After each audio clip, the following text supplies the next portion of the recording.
Assalamualaikum warahmatullahi wabarakatuh. Waalaikumsalam warahmatullahi wabarakatuh. Apa kabar semuanya? Alhamdulillah baik. Oke, semuanya on ya. Videonya Haura, Badrudin, Saniscara. Ya, alhamdulillah kita bersyukur kepada Allah SWT hari ini kita bisa bertemu kembali di Zoom meeting untuk membahas mapel agama Islam ya. Salawat dan salam senantiasa kita limpahkan pada Nabi kita Muhammad Shallallahu Alaihi Wasallam. Ya, oke, suara saya cukup terdengar, suara saya, Dengar, Bu. Ya. jelas ya. Oke, Sanis Cara, oke, Sadam. Ya, ini kelas berapa aja nih? Coba ditulis di ininya ya. Tolong ditulis di apa?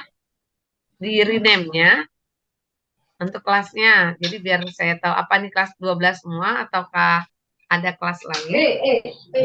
Aura kelas berapa Aura? Kelas 12. Oke, tulis di sini 12 ya, di edit bukan remote ya, rename. Aura 12. Oke, saya aja deh.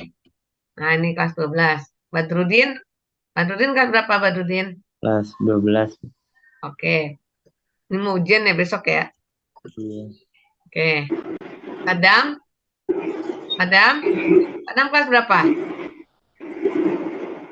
Oh, Sadam kelas 12 juga. Oke. Sadam IPA ya 12. Oke. Siapa lagi nih? Udah nih. Kok tadi si itu kemana nih? Kok keluar? Oh, masih di jalan. Oke.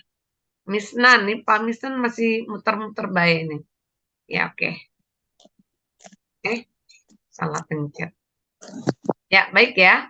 Alhamdulillah hari ini kita bertemu di Zoom meeting untuk mapel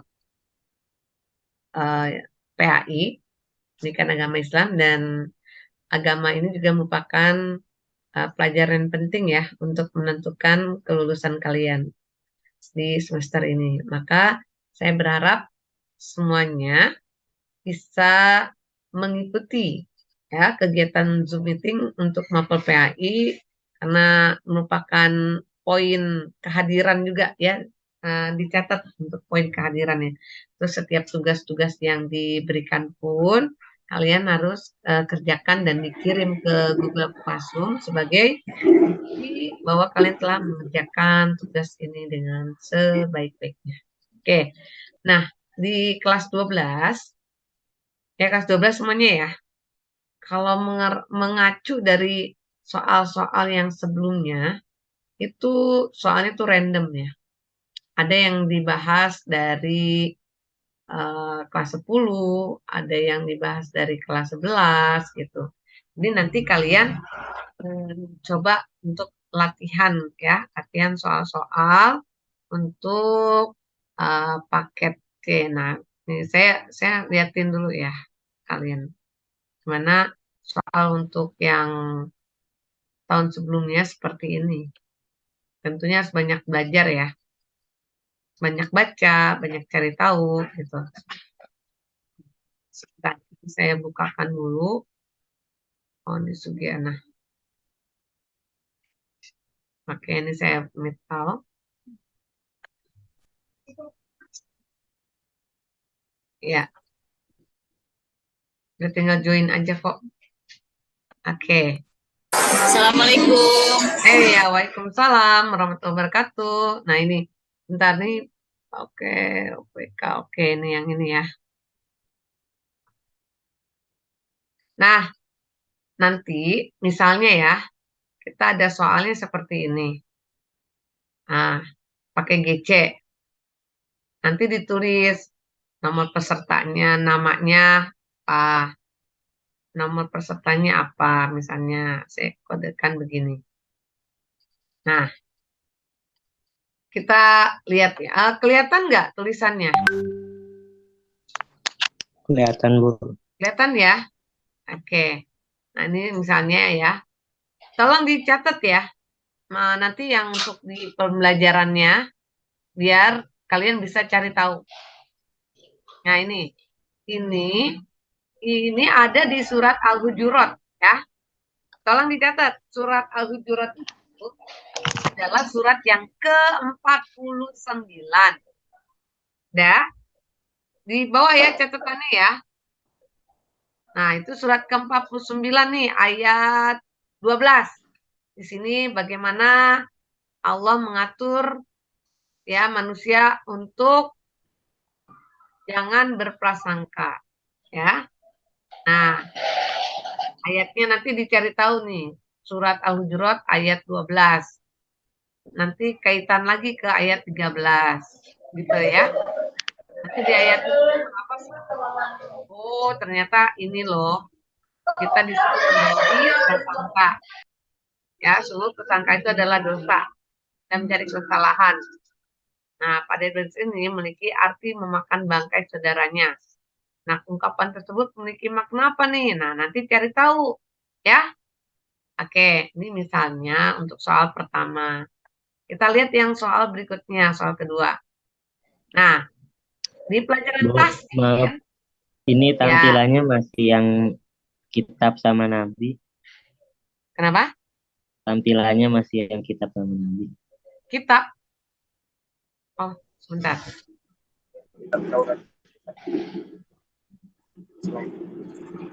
Ini ya, sudah terlihat? Oh, sudah, Bu, sudah. Ya, tolong diperhatikan ya. Nah, ini. Nah, ketika kita belajar tahsin, ya, kita membahas di hukum-hukum bacaan. Nah, sekarang kita lihat nih. Itu kan penting ya diketahui oleh umat Islam dan baca Al-Quran. Sebab ketika membaca Al-Quran kita harus benar dan tartil. Kita harus berhenti dan lanjut. Nah, salah satu upaya agar kita bisa membaca Al-Quran dengan baik dan tartil, yaitu belajar ilmu tajwid. Makanya kalian dibuat tuh ruang Zoom untuk belajar tahsin musyrif ya oleh saya itu setiap hari Sabtu, ataupun belajar tahsin yang lain, bagaimana baca Al-Qurannya, maknanya itu dengan Ustadz Arif pada hari Selasa dan Kamis. Nah, jadi sempetin ya bagi mereka yang rajin mengikuti. Nah, insya Allah itu poinnya akan bertambah karena ini mempengaruhi nilai. Jadi tolong sempatkan karena nggak nyampe. Kita hanya sejam doang kok. Kalau waktu kita pertemuan ini kan hanya setengah jam aja, ya. Oke. Nah, dalam ilmu tajwid ada berapa hukum tajwid, yaitu hukum baca nun sukun dan tanwin. Ini kita udah pelajari nih, hukum nun sukun dan mimati. Serta banyak jenis pembacaan diantaranya ada matobi'i, ada izhar, ikhfa, alif lam, ya. Nah, sekarang kita lihat yuk, apa saja sih hukum bacaannya nih. Nah, di sini ada yang diberi garis bawah ya. Wala taqrabu yang diberi garis la diikuti alif. Apa ini? Nah, di sini Matobi'i. ada alif lam syamsiyah, ada guna, ada mat wajib, ada matobi, ada alif lam. Kira-kira jawabannya apa ya? Matobi. Matobi'i. Oke, kalau matobi jawab di sini, Sekris. Aku nggak percaya nih, coba ganti yang lain. Nah, gitu ya. Kalian harus cari tahu apa itu matobi, gitu. Oke, kemudian apa nih? Innahu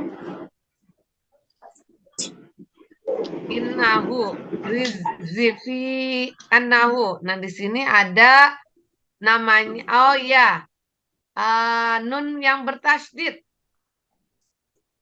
Oh, ada azifa nih. Nah, di sini ada alif lam, lalu ketemu dengan apa ini? Ketemu dengan alif lam itu ketemu dengan zai. Jadi hurufnya itu masuk ya. Dia nggak kedengeran alif lamnya. Berarti hukumnya apa tuh? Alif lam syamsiyah. Nah, kalau yang di sini Beda. al-afi innahu. Oh, kayaknya kalau yang di baris ini dia yang nun bertasdid. Namanya apa? Guna. Gunah musyaddada. Jadi klik yang ini ya. Kemudian yang baris ketiganya itu innahu. Apa ini?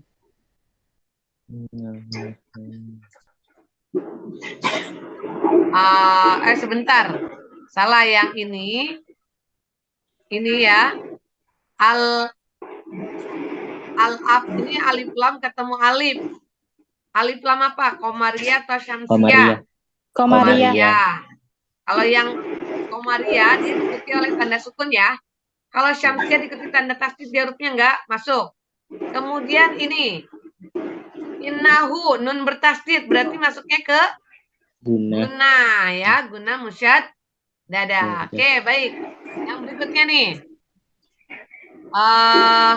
Ini bertemunya mat dengan hamzah dalam satu kata. Nah, kan ada mat tabi'i, ada mat wajib.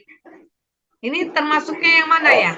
Ketemu mat dengan hamzah dalam satu kata. Mat apa? Mat wajib. Mat wajib. Jangan ditukar ya. Ada mat wajib mutasil, ada mat jaiz munfasil, ada mat wajib. Kalau ini masuknya mat wajib mutasil. Kenapa dia disebut mat wajib mutasil? Karena ketemunya dengan hamzah dalam satu kata. Oke. Baik, kita lanjut ke ayat berikutnya, nomor berikutnya. Nah, ini juga sudah kita bahas ya. Ini tentang zina. Perempuan yang berzina dan laki-laki yang berzina, maka deralah tiap-tiap seorang dari keduanya 100 kali dera. Dan janganlah belas kasihan kepada keduanya mencegah kamu untuk menjalankan perintah Allah. Jika kamu beriman pada Allah dan akhirat, hendaklah pelaksanaan hukuman mereka disaksikan oleh sekumpulan dari orang beriman. Dalam ayat ya, bukan hadis ya, dalam ayat tersebut makna yang terkandung di dalamnya ini terdapat di surat An-Nur. Tolong dicatat ya, surah An-Nur. Surah An-Nur itu surat yang ke-24, dimulai dari ayat 1 dan 2 tuh. Nanti kamu pelajari ya artinya tentang apa. Jadi pelajari mana dari pernyataan berikut yang menurut kalian paling tepat ya. Jadi perlu ketelitian di dalam membacanya. Paham ya? Oke. Sudah dicatat surat An-Nur ayat 1 dan 2 ya, tentang larangan untuk berzina. Oke. Kemudian kita lihat surah Al-Maidah. Catat. Surah Al-Maidah ayat 48. Nah, di ayat surah Al-Maidah ayat 48 ini kita lihat, kami telah menurunkan kitab Al-Quran kepada Muhammad dengan membawa kebenaran dan membenarkan kitab-kitab yang diturunkan oleh Allah sebelumnya dan menjaganya. Maka putuskanlah perkara mereka menurut apa yang diturunkan Allah dan janganlah kau mengikuti keinginan mereka dengan meninggalkan kebenaran yang telah datang kepadamu. Nah, isi kandungannya apa sih yang paling tepat? Nah, nanti dibaca pernyataannya. Apakah semua manusia dengan prestasinya membanggakan orang tua atau apa? Silakan nanti pilih yang terbaik ya. Assalamualaikum Ibu. Waalaikumsalam warahmatullahi. Disimak ya.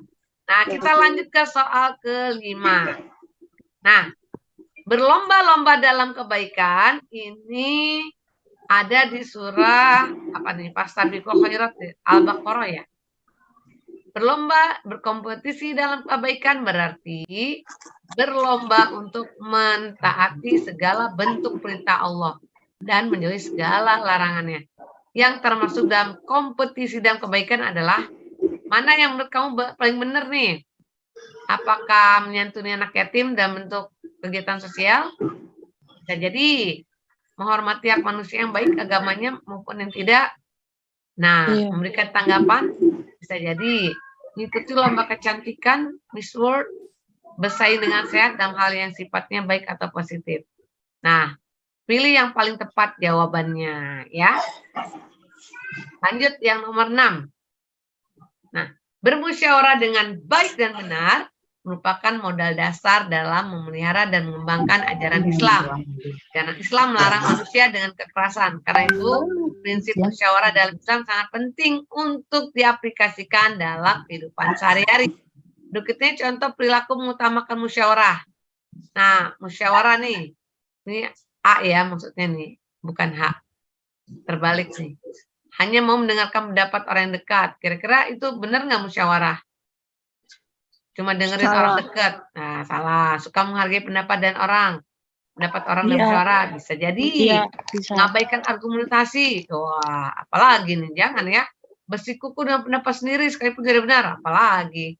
Memilih atau melakukan voting dan setiap tuliskan. Nah, dari pernyataan ini mana yang menurut kalian paling benar, itulah yang dipilih ya. Saya jawabannya ini B. Oh, udah lanjut. Nanti kita masuk ke nomor berikutnya. Oke. Allah memiliki nama Asmaul Husna, ya. Nama Asmaul Husna ada 99 dan keutamaannya. Nah, Asmaul Husna ini dia memiliki banyak keutamaan. Mulai dari terkabulnya doa, ya, sehingga pahala surga bagi yang mengamalkannya. Nah, salah satu Asmaul Husnanya adalah Al-Mu'min dan Al-Adil. Nah, Al-Mu'min itu maha terpercaya dan Al-Adil artinya maha adil. Nah, ini disuruh untuk menuliskan contoh perilaku yang mencerminkan urusan tersebut. Misalnya kalau kita tahu ya di Al-Mu'min adalah maha terpercaya, berarti kita harus jadi orang yang bagaimana? Ya, Allah maha adil, berarti kita bagaimana di dalam bersikap? Dijelasin di sini ya. Pertama, Al-Mu'min, contohnya gitu. Terus Al-Adil apa contohnya gitu ya. Paham ya? Nah, lanjut nih, nomor 8. Nah, salah satu rukun iman adalah iman kepada kitab Allah. Catat tentang rukun iman. Ini udah diajarin di SD, di SMP. Nah, di SMA pun keluar lagi. Cuma lebih luas ya. Nah, rukun iman yang ketiga ini meyakini bahwa Allah memiliki kitab yang diturunkan sebagai wahyu kepada Nabi dan Rasulnya. Ya, kepada kitab Allah berarti seseorang meyakini bahwa semua adalah firman Allah. Dengan wahyu tersebut maka mengajarkan syariat dan agama Allah kepada manusia. Percaya dengan kitab Allah berarti kita perlu mengamalkannya dalam kitab tersebut. Umat Islam harus berpegang teguh kepada Al-Quran dan menjalankan segala sesuatunya dengan pedoman Al-Quran. Berikut kitab yang sesuai. Nah, kan ada kitab-kitab Allah tuh yang diturunkan. Nah, kira-kira dari pilihan ini mana yang paling tepat? Kalau Taurat itu benar nggak kepada Nabi Daud? Salah. Berarti yang benar apa? Taurat itu Nabi Musa. Nabi Musa. Nabi Musa berarti kan 5 ya. Salah. Oke. Kalau Zabur Nabi Isa benar nggak? Salah. Kalau kitab Suhuf Nabi Muhammad? Salah. Kalau kitab Injil Nabi Sulaiman? Salah. Kalau Al-Quran Nabi Musa? Salah. Nah, berarti mana yang paling tepat? Suhuf itu lembar-lembar Al-Quran ya. Nah, ini bisa jadi jawabannya adalah oke. Tapi nanti bisa diacak lagi nih soalnya gitu. Jadi harus hati-hati ya. Soalnya ya, jangan buru-buru ya. Oke, nomor 9 nih. Allah memerintahkan umatnya untuk beriman kepada kitab-kitab Allah. Kitab umat Islam ada Al-Quran kan? Nah, tuliskan beberapa contoh yang mencerminkan keimanan terhadap Al-Quran. Sikap ya. Sikap kita terhadap Al-Quran itu bagaimana gitu. Mencerminkan. Misalnya kita rajin tadarus setiap hari, ya kan? Terus apalagi baca Al-Qur'annya di dalam sholat, dipraktekin apa yang sudah kita hafal, ya enggak? Kita bisa tahu nama-nama lain dari Al-Qur'an. Nama lain dari Al-Qur'an itu apa aja? Ada Al-Furqan artinya pembeda, ada Asyifa artinya obat, ada Al-Huda artinya petunjuk, ada Az-Zikra artinya peringatan, ya, ada Asyifa artinya obat. Terus ada lagi nggak apa? Siapa yang tahu? Cari nama-nama lain dari Al-Quran. Catat ya. Oke, sekarang yang nomor 10 nih. Nah, surat Luqman ayat 13 dan 14 memberi nasihat bagi umat muslim. Luqman sendiri adalah ahli hikmah bijaksana yang namanya diabadikan di dalam salah satu surat Al-Quran. Ini adanya di surat apa nih? Surat Luqman. Surat keberapa yuk? Badrudin, tahu nggak? Luqman itu surat ke 31 ya. Nah, dia nggak termasuk nabi ya, tapi namanya itu ada di Al-Quran. Sama kayak Zulkarnain, ada lagi ya, Nabi Khidir, ya kan? Ada Nabi Daniel, gitu. Sebenarnya ada nabi-nabi lain di luar yang 25 nabi yang sudah kita tahu, ya. Nah, sekalipun bukan seorang nabi, kisah Luqman yang termaksud dalam Al-Quran itu ditujukan agar orang muslim dapat menerapkan cara pendidikan Islam kepada anaknya. Berikut surat Luqman ayat 13 dan 14. Nanti dicari ya. Surat Luqman ayat 13 dan 14 itu tentang apa? Oke? Nah, ini artinya wa idh qala Luqmanu. Ayatnya apa? Ya. Kemudian la tusyrik billah. Wa idh qala Luqman. Dan kami perintahkan kepada Luqman tuh. La tusyrik billah, janganlah kamu menyekutukan Allah. Wa wassoina. Wa wassoina dan kami perintahkan kepada manusia an ashkurli agar kamu bersyukur ya kepadaku. Tuh. Nanti dicatat ya. Surat Luqman, surat ke-31 ayatnya 13 dan 14. Coba bener nggak itu? Nanti dilihat artinya ya. Paham ya? Oke. Lanjut nih ayat 11 nih. Nah, tentang malaikat. Meyakini adanya malaikat merupakan salah satu rukun iman yang kedua. Salah satu tugas malaikat yang erat kaitannya dengan kehidupan manusia adalah malaikat Raqib dan Atid yang ditugaskan khusus oleh Allah SWT untuk mencatat amal perbuatan baik dan perbuatan yang tercela bagi setiap manusia. Nah, berikut ini perilaku yang mencerminkan beriman kepada malaikat yang mana nih?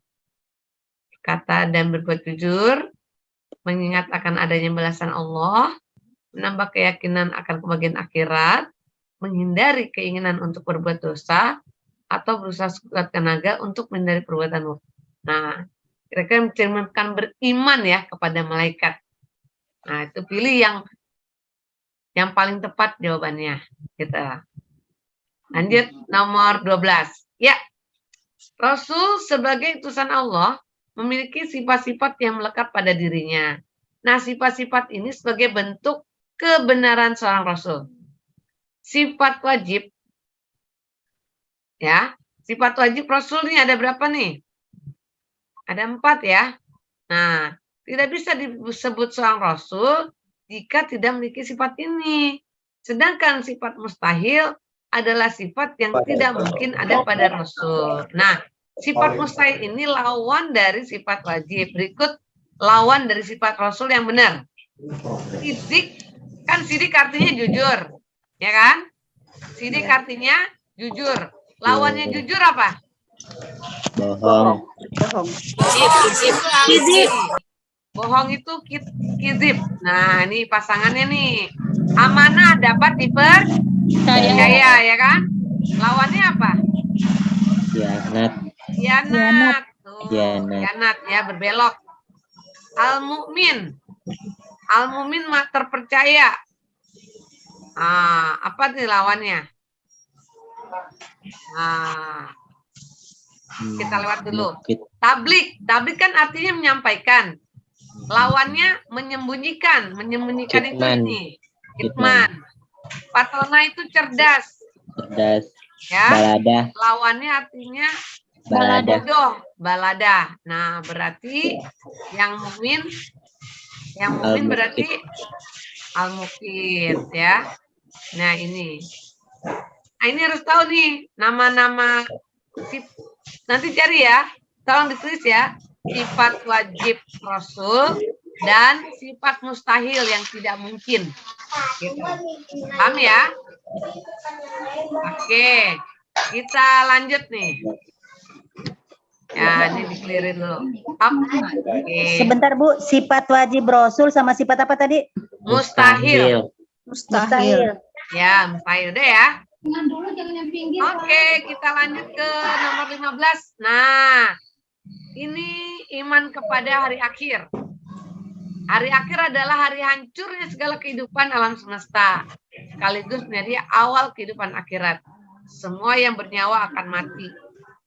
Entah itu yang sudah berusia lanjut, dewasa, remaja, anak-anak, bahkan bayi pun bisa mati kapan saja. Namun tidak ada satupun yang mengetahui kapan kematian datang.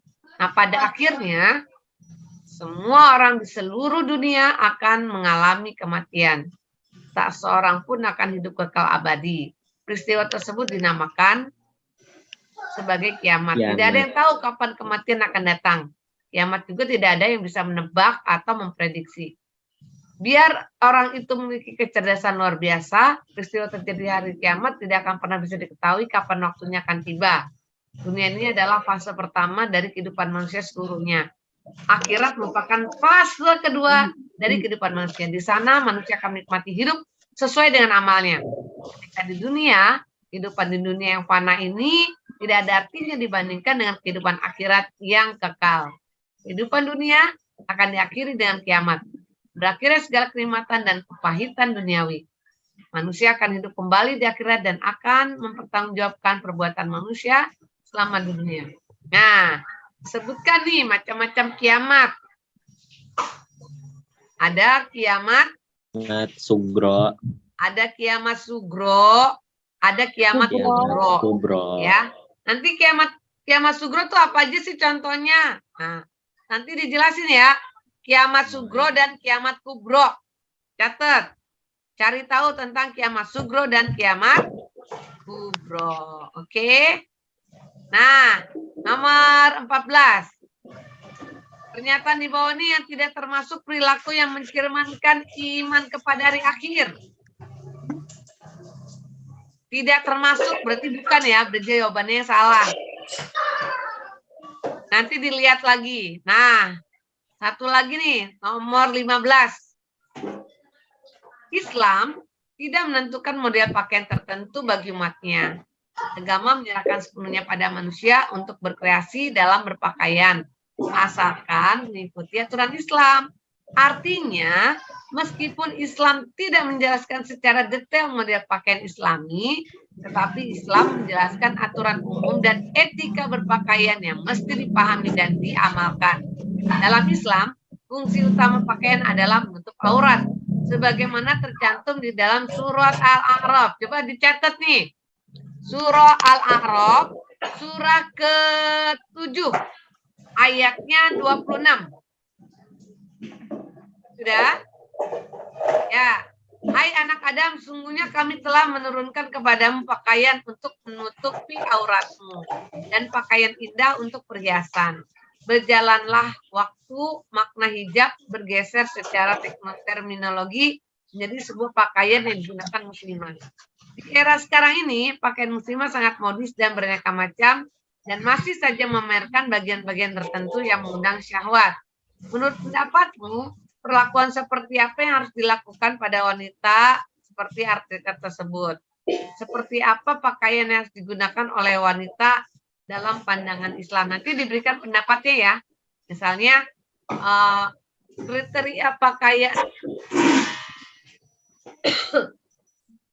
kriteria pakaian yang sesuai dengan syariat Islam itu yang kayak gimana sih? Gitu ya. Nanti dijelasin. Kayaknya ini soalnya saya buat esai aja ya. Jadi nanti biar bisa mudah untuk menjawabnya, bisa memberikan ide-ide yang terbaik ya. Seperti itu. Mungkin untuk hari ini cukup dulu. Kurang lebih gambarannya seperti itu ya.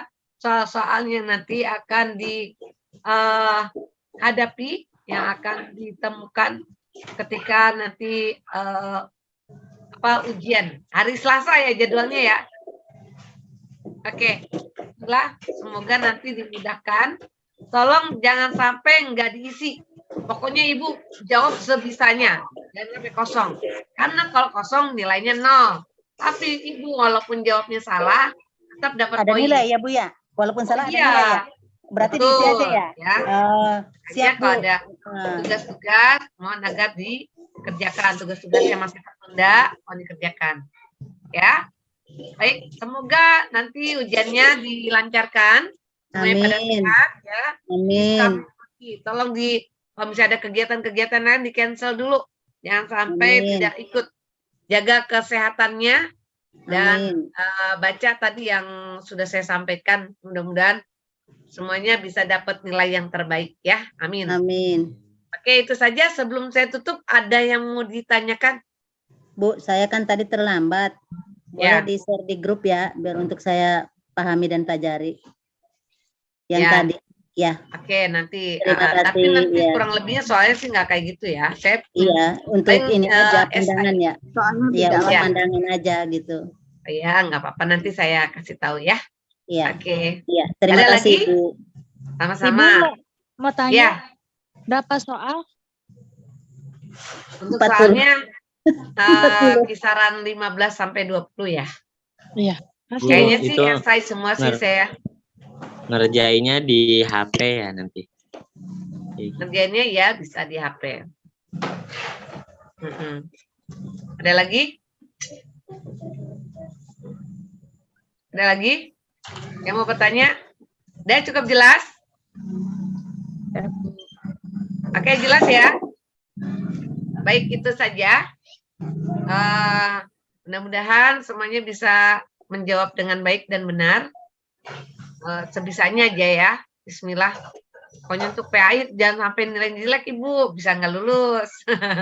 Ya. Ya, karena PAI kan menentukan. Sumber berarti yang Ya. tanggung jawab.